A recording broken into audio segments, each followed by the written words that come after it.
What's going on, everybody? Mike McFarland here, the Lake Fork Guide, fixing to give you a Lake Fork rundown for September 15th. Realistically, this is going to be a rundown for this whole week. Get you prepared for the Sealy Big Bass Splash, all right? $500,000 of payout this weekend with a boat and a truck for first place. Unreal, unreal. Largest amateur tournament in the world. Has been going on for 35 years right here at Lake Fork Marina. All right, if you don't know about it, look into it. The Sealy Big Bass Splash. It might be a little bit too late for you to come if you have not already planned. Those of you that are coming, we're going to tell you a little bit about what you need to be doing here in just a second. So, a few things I want to talk about before. Man, I've been kind of on a sabbatical for a little while, so I apologize to all you faithful followers that I haven't been giving you as many videos as I normally do. We're about ready to ramp that back up again. We're going to do some videos this fall, fishing as we did last fall. We'll still continue to do some Lake Fork rundowns, but we're also going to just kind of talk about some things like right now. Once again, the Lake Fork community has lost yet another icon, I mean, any life is special. So I can't say that they're any more special than anyone else. But Mr. Skeeter Fowler was definitely a very, very special man. And I've never met another man like him. I've never met a man in my life that does so much more for other people. It's so sad. But I'm not God, and I'm not going to play God. I could hurt. I could cry. In fact, this time I'm even angry. And I'm going to push those aside. I'm going to drop my shoulders. I'm going to exercise faith in God. Because I know, number one, that's what Skeeter would tell me to do. I'm most certain that Mark Pack would tell me the same. And in the place that they both are right now, they're great friends. They're fishing together.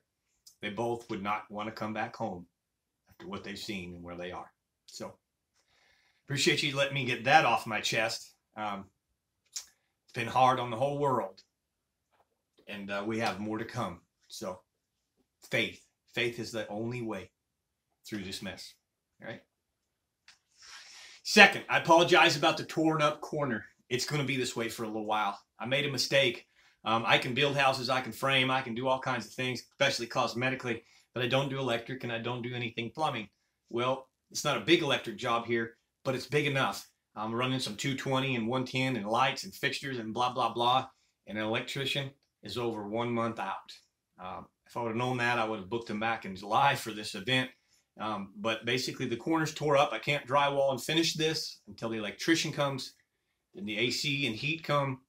Then I can close it up, paint it, and turn it into the showroom that I really want it to be.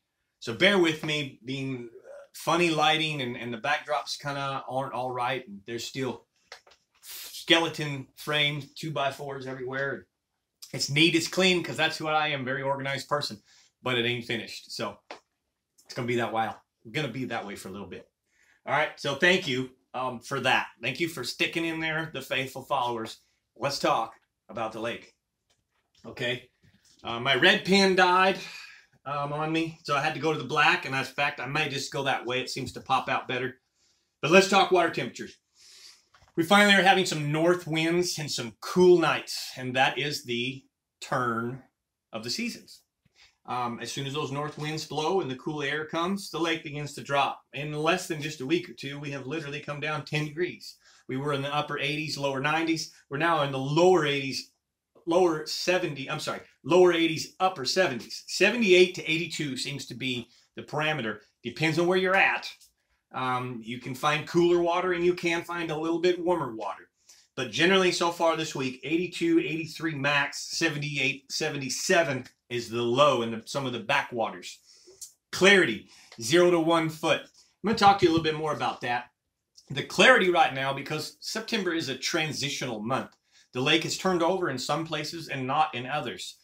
You're going to see some areas that is still beautiful. Lake Fork green. Those are good areas. You're going to see some areas that it's got like a brown, orange juicy color, and it's got yellow bubbles, and it's tannicky, and it's dirty, and it leaves a film on your boat. those areas aren't as good. Those are low oxygen areas.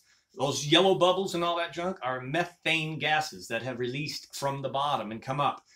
Those areas, if you can, get out of those areas, especially if they're really bad. Don't fish a wind-blown pocket that's just all yellow bubbles. You're probably not going to do too well. But overall, it's blotchy. So pay attention to your water and where you are. Levels. Man, we stabled out today, and I don't know why. We're dropping about a half an inch a day. So Monday, 401.61. That's about 1.5 foot below full pool of 403. In one day, 401, from Monday to Tuesday, 401.55. Almost over a half an inch in one day. And then a little bit of rain the other day. And I don't know what they did, but we've come up, no measurable amount, but from 401.55 to 401.56, stable. I will always give you an arrow here, up or down, rising, falling, or stable. And as throughout the year and the seasons, you'll notice that every time that lake is falling, it's a grind. Every time it stabilizes, it's good. And on the rise, it can be really, really good, depending on how fast it's rising. But that right there, when it says S, stable, man, fish like stability just like you and I. So today was a good day. Last Friday was a great day. Saturday, I struggled. Monday, I struggled. Yesterday, I struggled. But I do have a great attack, a great approach, and some patterns that are replicatable and expandable throughout the whole lake. And now let's tell you about those. So, early morning, and or if it's cloud covered, I'm going to want to probably stick with the moving baits, reaction baits, okay?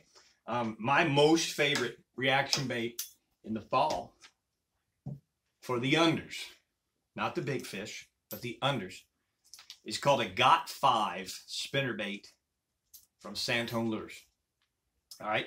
It's a perfect little lightweight spinnerbait with tiny little blades that match those little pin minnows that are in the shallow water. I generally just use white chartreuse, and I want a small trailer on it, okay? Remember, these are little bait. It's little minnows. I do not need that big old thumping deal.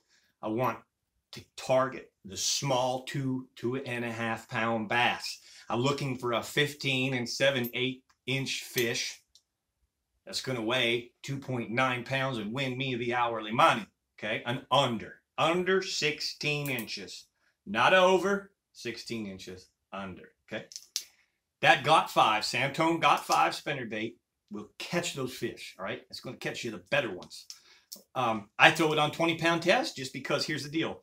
The other day, we had some big slot on it, some 6-pound slots on it. You may throw it right in front of the right fish and have a giant 10-pounder on it, all right? If you do, you better be on that heavy line. You better be on the right rod and reel, because number one, they're going to school you if you're not. Number two, in this tournament, it's going to break your heart because you might have the fish go through your hands that would have just won you a boat and a truck. All right? So the rod that I'm choosing is my signature rod. Real-Time Rods is the make. Real-Time Rods, CB 7'10", 1530. This is a 6-power rod. This rod can throw a 2-ounce bait like an Alabama rig or a giant swim bait. I've got 20-pound monofilament, and I'm throwing a tiny little Got 5 spinnerbait on the same operative rod. Okay? A lot of it has to do with the reel. The Daiwa Tatula series is an incredible long, smooth casting reel. This is a Daiwa Tatula 150 with a 7-to-3 gear ratio. I'm sorry, 6-to-3 gear ratio. My moving baits, I tend to run the 6.3s. I don't want to overfish them. But remember, big rod, 20-pound test. And you will not believe how far you can throw this lightweight rig, even with this heavy 6-pound rod. All right? Great feel. It's the way to go. Y'all saw me post a couple of really good unders last weekend. That's what they were caught on.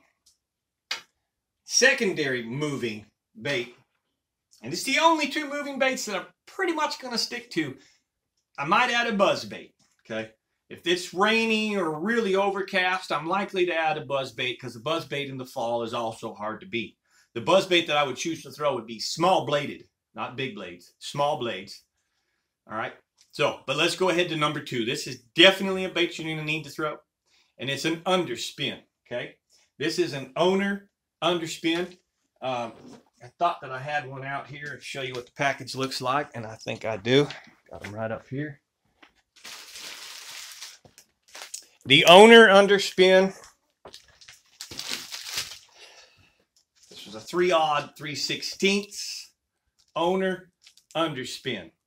Okay, what I've tipped it with is a Reaction Innovation Little Dipper, not Little Beaver, Little Dipper. It's just a little swim bait. Okay, this is white trash, just white. I generally will go straight white, and I will dip the tail chartreuse sometimes. Cloud cover, most definitely going to dip the tail chartreuse. But that little deal right there fished exactly like a spinnerbait, cast and wind, or a little square bill. Will really catch these fish right now. All right. Now, where do we throw these? All year long, you hear me talk about the birds. Well, generally throughout the entire year, I'm looking for big fish for my clients, for normal routine clients. I'm looking for slot fish, and I'm looking for overs, big ones, biggest I can get my hands on, biggest we can get our hooks in, okay? And I talk about the birds. I talk about the big neck birds, the loon and the blue heron. Throughout the spring season, you may have heard me say, I don't mess with the white egret. We call him the white liar. He's a little neck bird. He doesn't ever eat the big bait. All right, so you ain't going to put me on big bait. Right now, I don't want big bait. You just heard me talk about that Got 5 spinnerbait. You heard me talk about this tiny little underspin with this little blade. So I want smaller bait because I'm looking for the 2.5 to 3 pound unders. And believe it or not, the big fish eat the small bait too. You want to know why? Because it's the bottom of summer. All right, everything was just hot. We're transitioning. The lake has bad oxygen conditions. They don't want to fill their belly all bloated up. So they want morsels, little pieces. That is one of the fall secrets in the beginning. All right, once it gets cool enough, they'll come back around. It'll be just the opposite. They'll know that cold is coming. The eggs will start calling, and they'll go back to eating big. I'm talking in the lower 70s, upper 60s. That's when the magic happens for back to the big baits. But right now, it's small. Get off of the big stuff. We went huge all summer, and we got bigger. We were throwing 10-inch worms, and then we threw 12-inch worms. And that's where I'm going to take you next. Mark Pack taught me this. And when the lake turns over, and she's south, south, south, and you know it, number one, you need to be fishing in less than 5 feet of water. Okay? And that's kind of where we're at already. It's not south. It hasn't turned over hard. But the fish are already going to salt water. Second is you need to downsize your baits. You need to downsize them, okay? So, in essence, what I have found, and it catches them all. It catches them all, big or small. It doesn't matter. Hang on. I want to back you up one step. The underspin, my bad. I forgot to tell you what I throw it on. So the underspin, I'm going to throw it on a little bit different rod. Same reel, same line. Okay. I do like a little more tip for this underspin.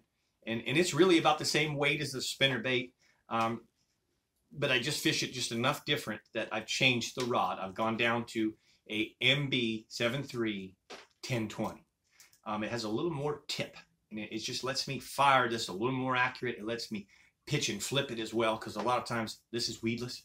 And I will pitch and flip it under the docks, unlike the spinnerbait. Okay, so I didn't mean to back you up there, but I forgot that. I wanted you to know that. The rod is an MB 7'3", 1020. That's a 4-power, but I still have 20-pound test on it. Okay, now to the worm. Again, Mr. Mark Pack really dialed me in on this. And you catch big ones, you catch small ones, it doesn't matter. So I'm going to downsize my worm. Okay. Minimally, I'm going to go down to a 7-inch instead of that big old fat 10-inch and 12-inch that I've been throwing all summer.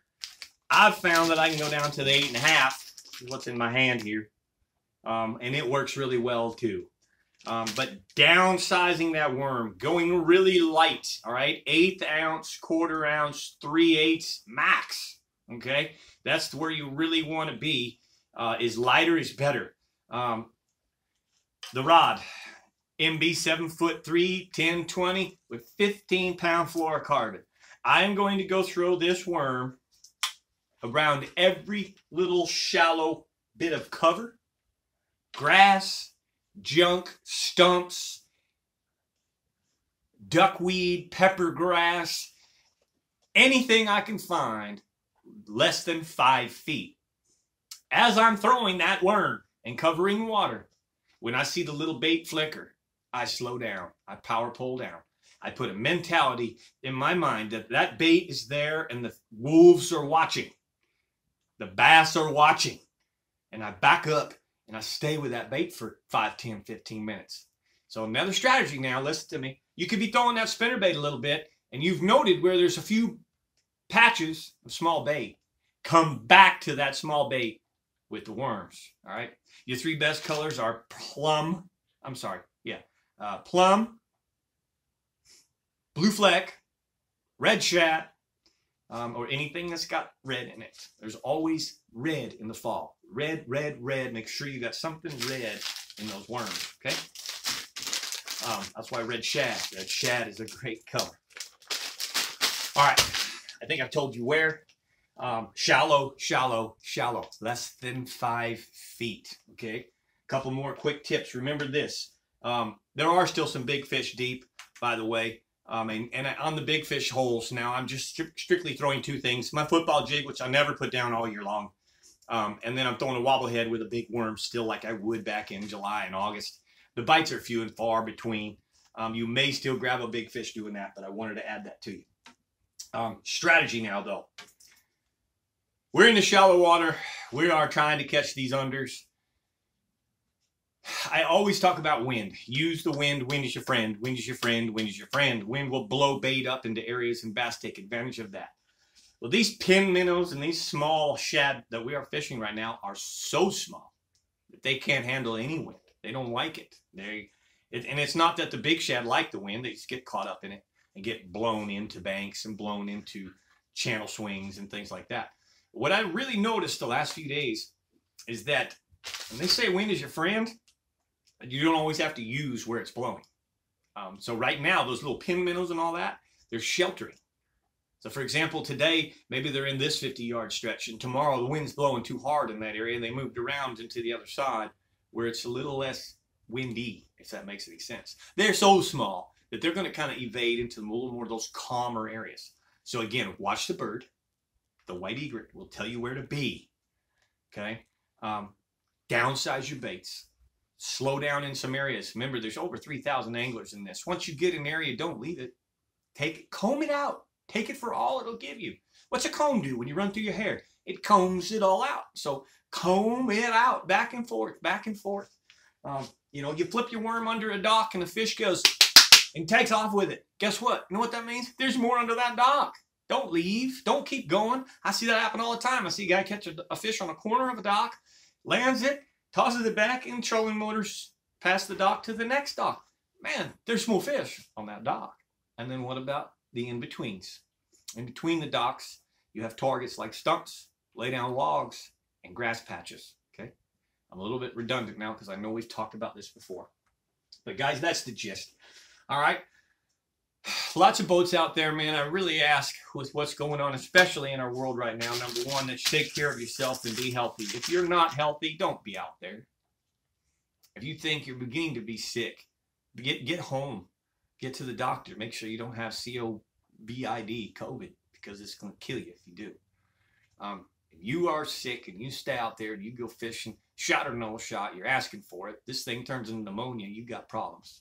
You're also being vulnerable to other people. So if you ain't feeling right, stay at home. Lots of boats on the lake. Be respectful to your people that are in your area. I'd rather you be nice to each other than to argue, fight, and disagree. Share the water and watch how much more God blesses us. That's one of the problems right now that we have as a country and even as a world, is that we're very self-centered, even myself, all of us, and we're not supposed to be. We're supposed to be about other people. And right now, our whole world is being hit and blemished with pandemics. And it's because of our sin. It's because of our evil. It's because of our hate towards each other and everything else that's going on in all of our countries. And it's going to keep coming until we all fall to our knees and repent to the Lord our God. These pandemics are just beginning. So, man, this weekend, be nice on the water. Be friendly, even if you don't want to be. It's the hardest thing you'll ever have to do. Turn the cheek, leave. Tell the guy you can have the spot and let him have it. And watch, number one, how good you'll feel inside your heart about yourself, being the bigger person. And look, notate that God somewhere, he will reward you with some special blessing for being the bigger person. So it's not always easy to do, and I'm not going to preach to you like I always do it. But man, I appreciate every single one of you listening to me, giving me the opportunity to say that to you, as well as teach you what I know about fishing. All right, man, other than that, we're pretty cool. I'm going to try and run down something Friday real quick, Friday afternoon. See if I can't get it uploaded. What happens when 3,000 people show up here is our internet gets really, really bad. I may not be able to upload it, but I'm going to try.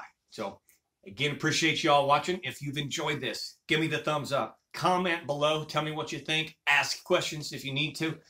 Hit the subscribe button if you haven't. Find me on Facebook, Lake Fork Adventures Guide Service. Find me on Instagram, The Lake Fork Guide. Have a great weekend this weekend. Catch some great fish. God bless you all. Be safe. I'm Mike McFarland, giving you a Lake Fork rundown.